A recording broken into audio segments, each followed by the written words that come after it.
Барлықтарыңызға сәлем, мен осындай тортилья лепешкаларын жиі пайдаланамын.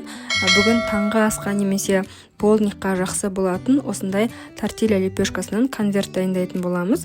Рецебі өте оңай. Ішіне салатын ингредиенттерді өзіңіздің қалауыңызға қарай өзгерте берсеңіз болады. Мен осындай грильде піскен тауық етін, помидорды және салат жапырағын салдым. Грек йогуртын қостым және осындай сырды пайдаландым. Барлық ингредиенттерді осылай орналастырып алғаннан кейін лепешканың екі шетін бүктеп конверт қылып жасаймыз. Дайын болған конверттерді мен грильницаға қыздырып аламын. Егер грильница жоқ болса, кәдімгі сковородкаға екі жақ бетін қызартып алсаңыз болады. Тауық етінің орнына кез келген піскен етті пайдалана берсеңіз болады. Әрине, егер салмақ тастағыңыз келсе, ол ет майлы емес, постный болғаны дұрыс.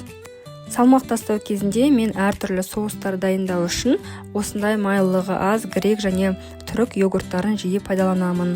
Бар болғаны 5-10 минуттың ішінде таңғы асқа немесе полдникқа жеуге күшті болатын осындай конвертиктер дайын болады.